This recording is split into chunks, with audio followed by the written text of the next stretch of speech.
Hello everybody.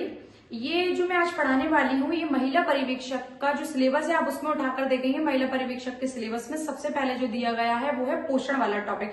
तो आज हम जो पढ़ने वाले हैं हम पोषण पढ़ने वाले हैं, क्योंकि मैंने देखा है बहुत सारे लोगों ने मुझसे बोला भी है कि मैम आप इसकी क्लासेस को पढ़ा दीजिए, हम लोगों को बहुत डाउट्स आ रहे हैं कैसे पढ़ना है क्या करना है। तो मैं आप लोगों का इस काम को ईजी करने के लिए ये मैं क्लास लेकर आई हूँ, आप इसको समझो।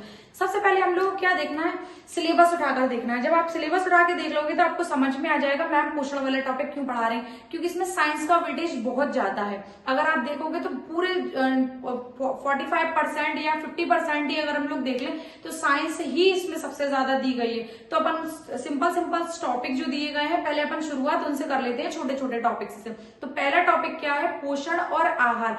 पोषण आहार में सबसे पहले आप पोषण को समझो, पोषण क्या चीज होती है। पोषण जो है ना, अगर आप पोषण को ही समझ गए ना तो आप पूरा का पूरा इसका जो अंदर की जो चीजें हैं उनको बहुत इजीली समझ लो।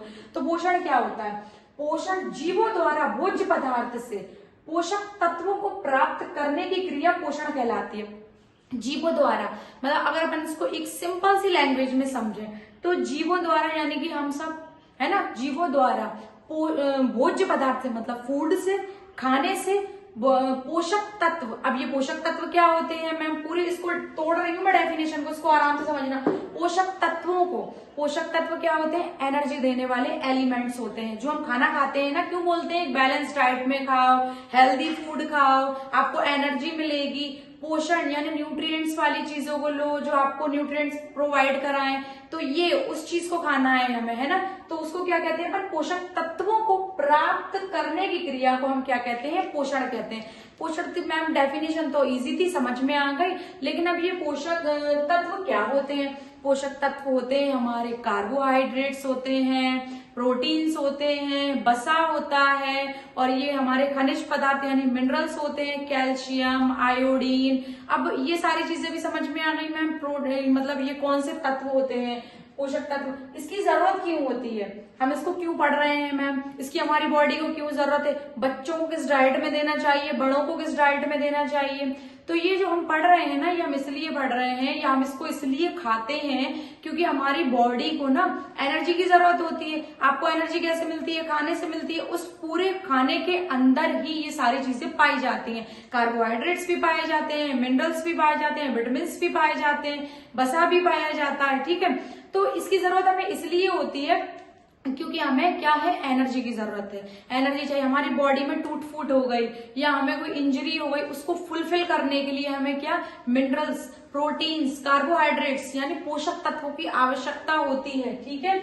और ये मैम पोषक तत्वों और ये कितने प्रकार के होते हैं, ये 2 प्रकार के होते हैं। अब क्या है, हम लोग क्या देखते हैं पोषक तत्व, अब कार्बोहाइड्रेट्स, प्रोटीन, विटामिन, कुछ चीजों की जरूरत हमारी बॉडी को ज्यादा मात्रा में होती है और कुछ चीजों की जरूरत हमारी बॉडी को कम मात्रा में होती है। कुछ चीजों से क्या है, पोषक तत्वों की, कुछ पोषक तत्व हमें ज्यादा मात्रा में चाहिए होते हैं। जैसे क्या, सब्जी के साथ हम सब्जी क्या आप पूरी 4 भगोनी या 4 कटोरियां भर के सब्जी खाते हो, नहीं, आप 4 रोटी खा सकते हो।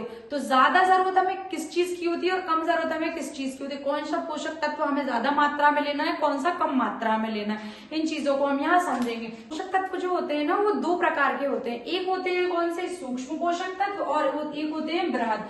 सूक्ष्म की जो आवश्यकता होती है ना वो कम मात्रा में होती है, बृहद की जो आवश्यकता होती है वो बहुत ज्यादा मात्रा में होती है। तो हम बृहद पोषक तत्व की अगर बात करें तो वो कार्बोहाइड्रेट्स होते हैं, प्रोटीन्स होते हैं, बसा होते हैं और पानी होते हैं।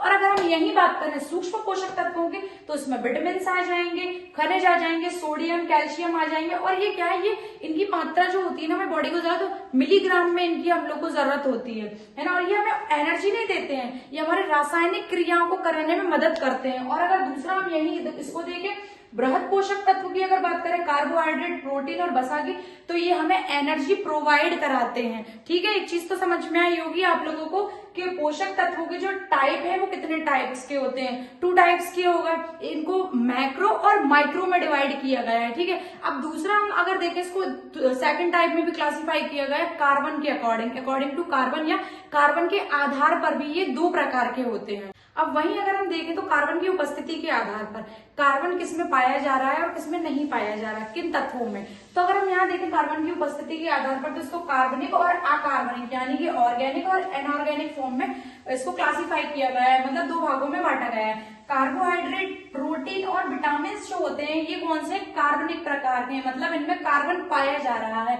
अगर अपन इनऑर्गेनिक यानी अकार्बनिक की बात करें तो इसमें अगर जल में कहाँ है कार्बन, H2 हाइड्रोजन और ऑक्सीजन से मिलकर बना है ना, तो इसमें तो कार्बन नहीं है। खनिज की बात करें जिंक, आयोडीन और कैल्शियम, इनमें किसी में भी कार्बन नहीं है। लेकिन यही अगर हम बात करते हैं किसकी, कार्बोहाइड्रेट की, तो कार्बोहाइड्रेट का फॉर्मूला क्या होता है, C6H12O6, मतलब ये फॉर्मूला नहीं है, ये है ग्लूकोज का फॉर्म है। लेकिन जो कार्बोहाइड्रेट में जो पाया जाता है ना, ये पाया जाता है कार्बोहाइड्रेट रेशियो में पाया जाता है, 1:2:1 के फॉर्म में पाया जाता है।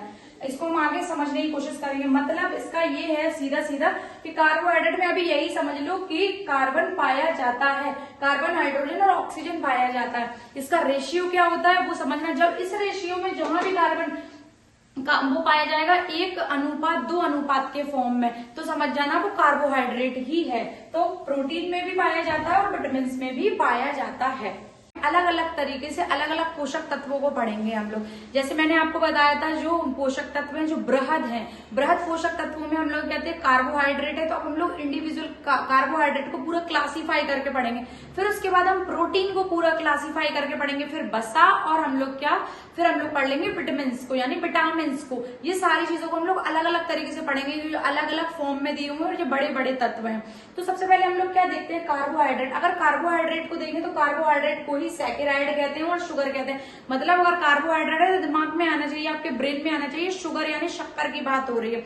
अगर कार्बोहाइड्रेट की यूनिट की सबसे पहले तो सबसे जल्दी और फटाफट से जो इंस्टेंट एनर्जी प्रोवाइड कराता है वो क्या होता है, कार्बोहाइड्रेट होता है, जो सबसे फटाफट से हमें एनर्जी देता है।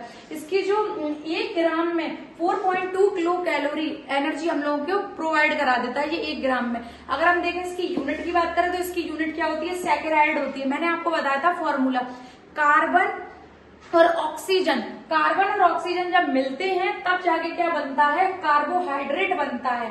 तो कार्बन और ऑक्सीजन को अगर हम तोड़े किस फॉर्म में मिलेंगे, कार्बन और ऑक्सीजन, कार्बन और ऑक्सीजन हमें मिलेंगे जैसे कि 1:2:1 के फॉर्म में मिलना चाहिए। यानी अगर हम लोग ग्लूकोज का फॉर्मूला उठाएं C6H12 और O6, तो यहाँ का जो रेशियो आना चाहिए 6:1 और 6:2 और 6:1, तो 1:2:1 के फॉर्म में ये आ गया। जब भी कार्बन और हाइड्रोजन इस फॉर्म में मिलेंगे तो वो क्या, कार्बोहाइड्रेट कहलाएंगे। समझ गए।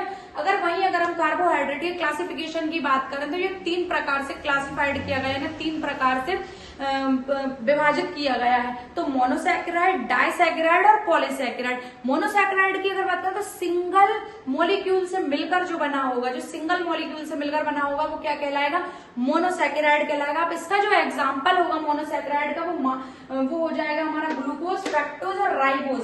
ग्लूकोज, फ्रक्टोज और राइबोज जो है वो सिंगल मॉलिक्यूल्स में मिलके बनते हैं और वो क्या कहलाते हैं हमारे, ये कहलाएंगे मोनोसैकेराइड। वहीं अगर हम डाइसैकेराइड की बात करें तो 2 अणु से लेके जो 9 अणुओं तक यानी 2 मॉलिक्यूल से लेकर 9 मॉलिक्यूल्स तक जो जाकर मिलके बनते हैं वो क्या कहलाते हैं, डाइसैकेराइड। इसका जो एग्जाम्पल होगा वो माल्टोज और लैक्टोज होगा। जब बॉडी में हमारी लैक्टिक एसिड बन जाता है ना तो बहुत आलस आता है।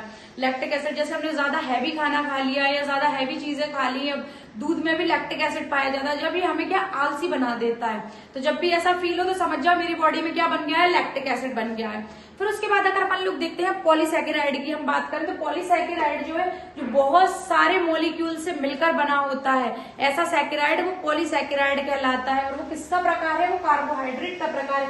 उसके एग्जाम्पल कौन से हैं, वो है ग्लूकोज, नहीं ग्लाइकोजन है। ग्लूकोज तो इसका है मोनोसैकेराइड का, ग्लाइकोजन और सेल्यूलोज जो है वो किसका है, पॉलीसैकेराइड का एग्जाम्पल। इस तरीके से हम लोगों ने क्या कंप्लीट कर लिया है, हमने कंप्लीट कर लिया है कार्बोहाइड्रेट। कार्बोहाइड्रेट के बाद जो हम लोग नेक्स्ट वीडियो में पढ़ने वाले हैं वो है प्रोटीन। अब हम लोग प्रोटीन को पढ़ेंगे, प्रोटीन कैसे बनता है, बॉडी को किस एसेंशियल और नॉन एसेंशियल किस फॉर्म में होता है, प्रोटीन की कमी से बच्चों में कौन सी डिसीज होती है और बड़ों में कौन सी डिसीज होती है। नेक्स्ट वीडियो में हम लोग वो पढ़ने वाले हैं। Thank you so much.